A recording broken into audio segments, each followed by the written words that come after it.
vivimos ficción. Es como que las sociedades buscamos no enfrentar de frente la realidad tal cual es. Es como que necesitamos siempre intermediaciones. Y en esa búsqueda de intermediaciones buscamos incluso ficciones que sabemos que en principio no nos contienen. Porque la sociedad, esa audiencia dispersa de la televisión, hoy parece estar más conectada a través de las redes sociales, pero igualmente está aislada. Dispuestos a mentir sobre papel, dispuestos a fingir frente a la cámara, pues total lo que digamos está bien. Al menos desde arriba ya me dieron el ok. Las campañas políticas en la actualidad han debido acomodarse y adaptarse a la llegada de nuevas tecnologías. Esto ha generado algunas transformaciones. Una de ellas ha sido que los políticos han comenzado a habitar las redes sociales, haciendo que los medios de comunicación masivos tradicionales se vean obligados a repensarse en su forma de comunicación. Es por eso que la política hoy no solo se disputa en la televisión, sino que se ha expandido a estas nuevas formas de comunicación, lo que ha llevado a que surjan nuevas estrategias políticas.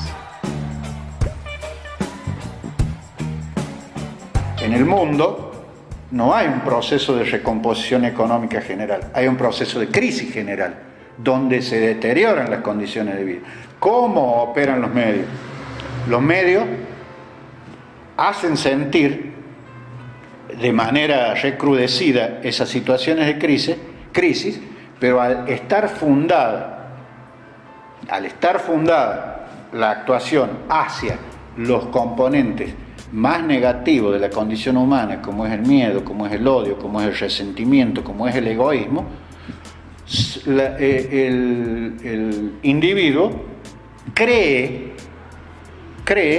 que puede resolver su situación de crisis volviendo para atrás con sus nostalgias de momentos mejores e inclusive negando al otro, adjudicando las responsabilidades de la crisis a otro. La crisis de los partidos políticos, la crisis de representatividad, de legitimidad, llevó a esta sectorización, a esta segmentación, que le viene muy bien a esta forma de poder, de dominación, que aparecen como ideológicas, no ideológicas, pero cuya ideología es la conquista del poder y el mantenimiento y la reproducción del sistema capitalista, o sea que es en sí mismo una importante ideología. Los discursos realmente disruptivos, el discurso de género, el discurso que intenta revolucionar, modificar, cambiar, ese es el que hay que excluir de la pantalla. Ese es el que no puede estar presente, porque ese discurso cuestiona la construcción misma de la sociedad, las bases mismas de este tipo de sociedad, de esta forma de industrialización de los consumos culturales, que es correspondiente a la forma de industrialización de nuestros consumos materiales que ha construido el capitalismo y que sigue manteniendo siempre con supuestas innovaciones. Evidentemente se produce un violentamiento de las relaciones sociales que lleva a un estado de crisis. Ese estado de crisis de las relaciones sociales se manifiesta de maneras diversas. ¿Cómo juegan los medios de comunicación en ese proceso? Con la revolución de las tecnologías de la información y la comunicación, los medios de comunicación se transforman en la principal herramienta de penetración en la realidad social, en la intimidad de los grupos familiares y en la intimidad y la construcción del deseo del individuo. Estamos, por consiguiente, en un sistema de desconfianza generalizada, en un sistema de crisis de credibilidad de los medios. Y tenemos cada vez más conciencia de que la situación en la que nos encontramos es una situación que yo califico de inseguridad informacional. Buenas noches, ¿qué tal? ¿Cómo les va? En el primer bimestre de este año despidieron a 110.000 personas, la mayor cantidad de despidos desde 1985. La mitad los despidió el Estado. A partir del jueves comenzaron a salir 25.000 telegramas de despidos más en el Estado. Esposado, con chaleco antibalas, igual que Ricardo Jaime, en la misma semana en donde las causas se empiezan a activar en la justicia federal. El que fue en un momento el empresario más importante de la obra pública en Santa Cruz, la provincia de los expresidentes Néstor y Cristina Kirchner, ahora en la parte de atrás de un patrullero de la Policía Federal, yendo a una dependencia en donde esperará para ser indagado por el juez federal Sebastián Casanelo, que investiga la ruta del dinero.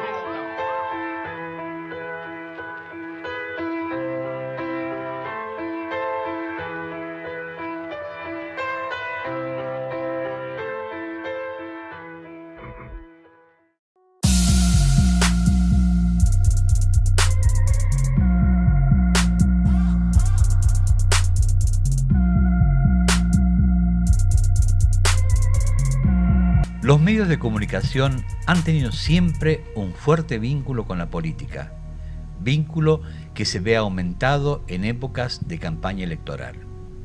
Esto se debe a que durante estos periodos ellos se encargan de instalar los candidatos que por intereses políticos ellos apoyan, brindando espacios, publicando encuestas y dedicando comentarios a sus propuestas para favorecerlos. Pero también, como toda ley de oferta y demanda, y como es propio del sistema capitalista, ellos no solo apuestan a caballo ganador, sino que por el contrario, también ponen sus fichas a otros potenciales candidatos que tengan alguna coincidencia con sus ideas. Ahora bien, con la llegada de Trump, se desmorona este antiguo esquema, ya que el candidato ganador no fue propuesto por los medios, sino que fue instalado en las redes sociales. Pero convengamos también que esas redes sociales son manejadas siempre por los mismos intereses económicos primero y luego políticos. En el contexto actual, que se presenta mucho más complejo, los medios de comunicación tradicionales ya no son ni fundamentales ni los únicos que permiten dar por ganador a un candidato en una campaña electoral. Trump se transformó en un fenómeno comunicacional con críticas editoriales, con descalificaciones, pero tenía un grado de permanencia casi obsesiva en todos los medios, que significaba una omnipresencia durante más de un año. Y hay un apotegma de las técnicas de la comunicación que mientras estés en los medios, aunque sea para que te critiquen o para que te descalifiquen, lo importante es estar. En un sistema de medios más complejo que el nuestro, con grandes conglomerados de alcance nacional, pero luego muy sectorizado también según los estados, y donde el consumo no está dado precisamente por el politshow, el lugar de debate político, el lugar donde se puedan circular discursos, sino por el tener el televisor en cualquier lado de manera permanente con la imagen de alguien. Yo estuve en Washington ahora para la elección de Donald Trump y me sorprendí de una manera total. No vi en ningún momento, y estuve una semana antes, grupos en la calle. No vi sombreros, no vi calcomanías, no vi gigantografías, no vi afiches, no vi sombrillas, no vi globos, no vi movilizaciones. El único merchandising que vi lo vi en los kioscos, que por ahí yo entraba a comprar una botellita de agua y había un muñequito de Donald Trump o un muñequito de Hillary, pero no había más nada que eso. Entonces, ¿dónde estaba la campaña? Por supuesto, en los medios estaba virulenta, estaba muy fuerte, en los medios de comunicación, en las radios, en la televisión y sobre todo en la prensa gráfica. Pero la verdadera campaña estaba en la microsegmentación en las redes sociales y en los medios de comunicación. Es dramático. Para mí un voto al pasado, un voto claramente que marca un retroceso en la línea de la humanidad. Pero tiene causas muy profundas. Hillary además cometió todos los errores habidos y por haber en una campaña electoral. Ella se tendría que haber vendido como una especie de cuestión emocional, garantía, digamos, del proceso y de la continuidad de Obama, y solamente se vendió como la continuidad racional. Racionalmente, todo el mundo creía o proyectaba que tenía que ganar Hillary, pero no ganó.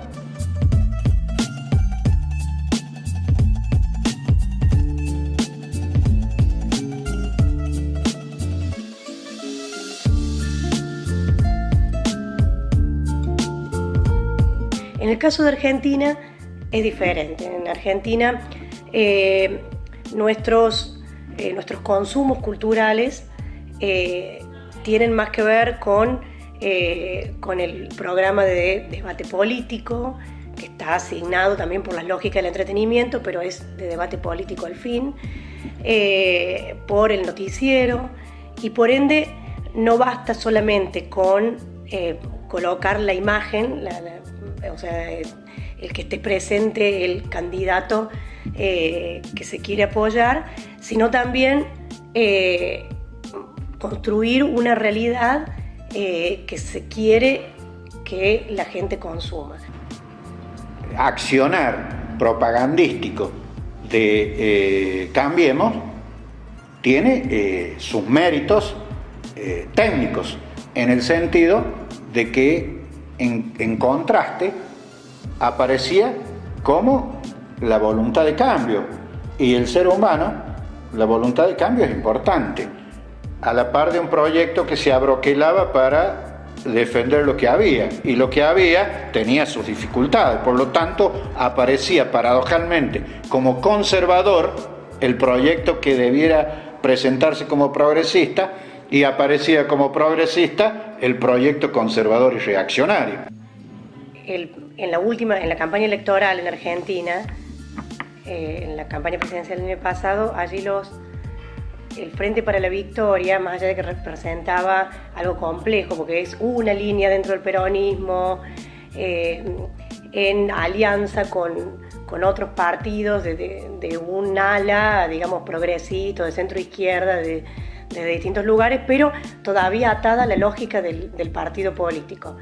Y Macri viene a romper con eso, porque él en realidad no representa a un partido, ni tampoco necesariamente a un conjunto ideológico, más allá de que se lo está tratando de encasillar, que neoliberalismo, neoconservadurismo, en realidad se representa a sí mismo, representa los intereses de un millonario caprichoso como Trump, que bueno, necesita cumplir un sueño en su vida, que es ser presidente de un país, y donde se ubica, o sea, de manera, eso sí, muy hábilmente, con un equipo, porque no está solo como parece y como parte de la estrategia es dejarlo aparecer solo, sino que hay un equipo, me parece, bastante sólido por detrás, en la construcción de algo que se parezca a un partido.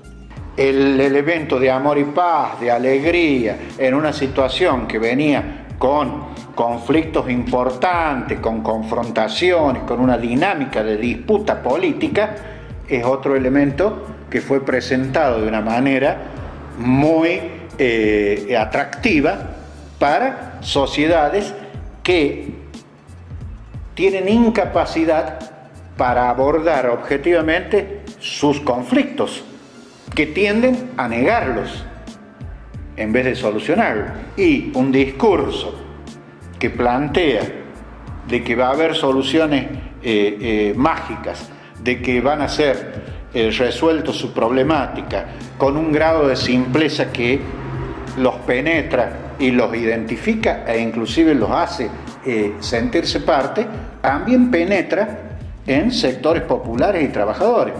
Lo mismo sectores inclusive excluidos, que fueron ganados por un discurso muy simple, muy motivador, del cambio, de la alegría, el cese del conflicto en la sociedad, de paz, amor, alegría, que también penetra los sectores con una simpleza y con una claridad que es fácil de asimilar. Seguimos con las mentiras.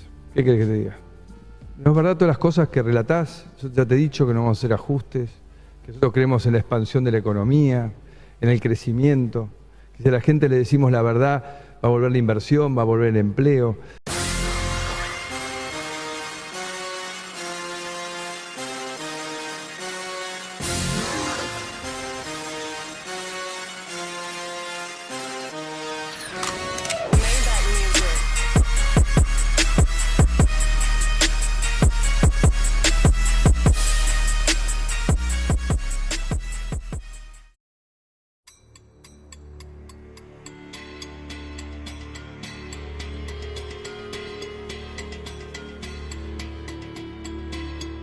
Las redes sociales como Facebook, Twitter, Instagram han funcionado como la herramienta que les ha permitido a los candidatos acercarse a la gente de una forma distinta y tal vez diferente a cómo lo hacían habitualmente los medios de comunicación o los partidos políticos.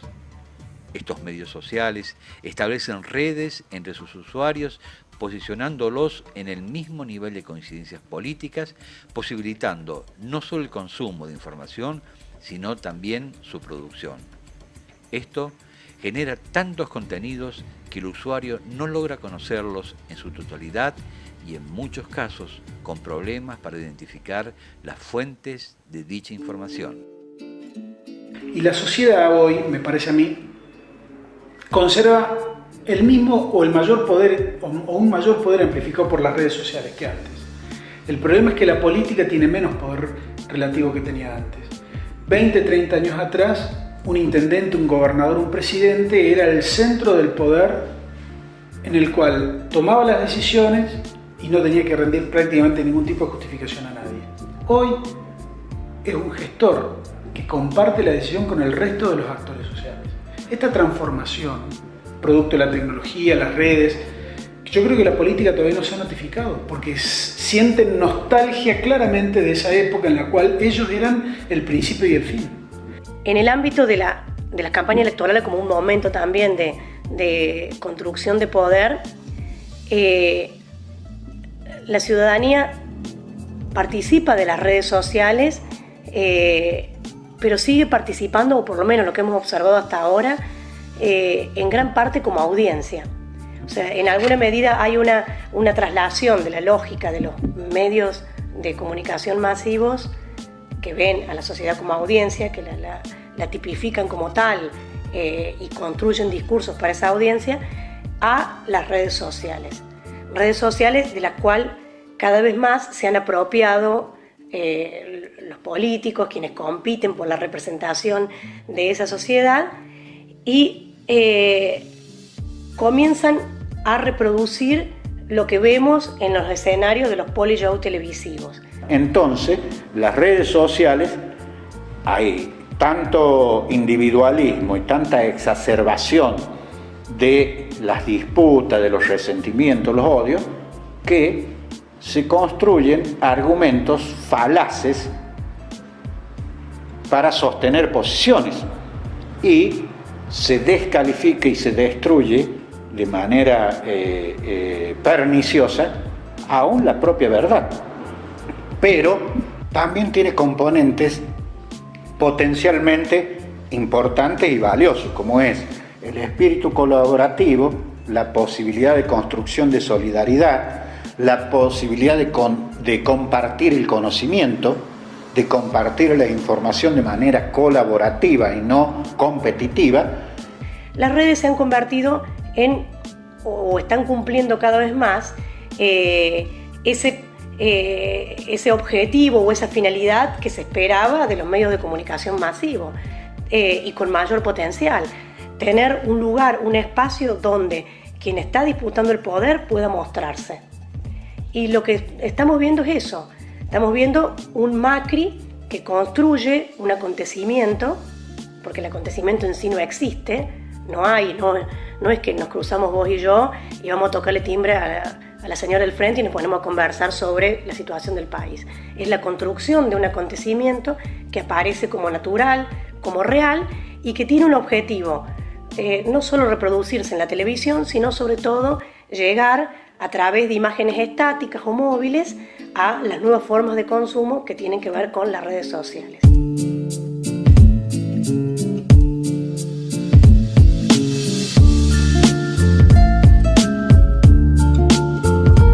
Sumado a una acción convergente del poder económico mundial, el poder y las élites económicas de este país, combinado con los medios hegemónicos, operaron como un factor que fue esmerilando permanentemente y profundamente el consenso social que habían construido ese proyecto.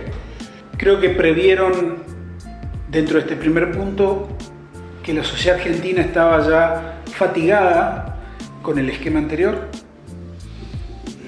Creo que en segundo lugar tuvieron la capacidad estratégica de resolver con algunos actores regionales una movilización electoral que les permitiera entrar a la segunda vuelta electoral, me refiero a Córdoba.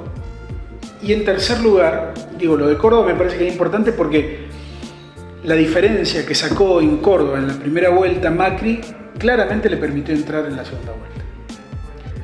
Y en tercer lugar, me parece que de alguna manera Macri logró con su esquema de campaña atravesar a la sociedad argentina de una manera que nunca antes se la había atravesado, con las redes sociales. Él llegó, por más que a mí no me guste, con un formato novedoso, innovador, que la mayoría de las campañas no le prestaban tanta atención, como diciendo no, nosotros vamos por lo tradicional, si incorporamos algo de esto. ¿Saben qué fue lo que incorporó? La interacción, escuchar en las redes.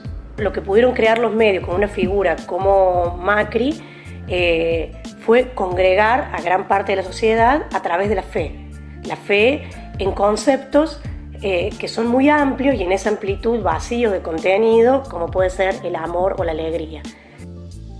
Creo que bueno, ese fue el triunfo de un discurso construido sobre la base de la lógica religiosa, en sentido de religión en general, no de una religión en particular, contraria a la lógica de la política, que es una lógica racional. O sea, el triunfo en ese sentido de la religión por sobre la racionalidad, me parece. En el siglo XXI, América Latina se vio sacudida por la aparición de nuevos movimientos sociales, algunos de carácter burgués progresista y otros de una izquierda latinoamericanista, muchos de ellos dirigidos por grandes líderes populares. Sin embargo, los poderes económicos de las grandes corporaciones, acompañados por los medios de comunicación tradicionales, devenidos en voceros de la derecha más recalcitrante, más una justicia que responde por lo general a los intereses de estos sectores del poder, minaron el camino de las reivindicaciones sociales de los pueblos. Como en América Latina y buena parte del mundo, los medios son manejados por sectores económicos, entonces la comunicación social pasa a ser manipulada por los intereses de estos sectores. Reclaman libertad de prensa, pero terminan produciendo contenidos falaces en muchos casos para lograr beneficiarse. Estos intereses manipulan la opinión pública, imponiendo por medio de estas campañas a políticos afines a sus intereses. Es por eso que es importante hacernos llamados permanentes a la reflexión para estar informados y profundizar nuestro espíritu crítico. La lucha y la resistencia está en las calles, en el espacio que los gobiernos constitucionales permiten, y no debemos retirarnos de ahí, porque aunque endeble, este Estado de Derecho nos genera algunas certezas, nos permite visibilizarnos y también unirnos. Venenos tus monólogos, tus discursos incoloros. No ves que no estamos solos, millones de polo a polo. Al son de un solo coro marcharemos con el tono, con la convicción que basta de robo. Tu estado de control, tu trono podrido de oro, tu política y tu riqueza y tu tesoro. No, la hora sonó, la hora sonó. No permitiremos más tu doctrina del shock. La hora sonó, la hora sonó, la hora sonó, la hora sonó, la hora sonó. sonó, la hora sonó, la hora sonó, la hora sonó. No países, solo corporaciones. ¿Quién tiene más acciones? Trozos gordos, poderosos, decisiones por muy pocos. Constitución pinochetista, derecho Opus Dei, lado fascista, golpista disfrazado de un indulto elitista. Cae la gota, cae la bolsa, la toma, se toma la máquina rota. La calle no calle, la calle se raya, la calle no calle, debate que está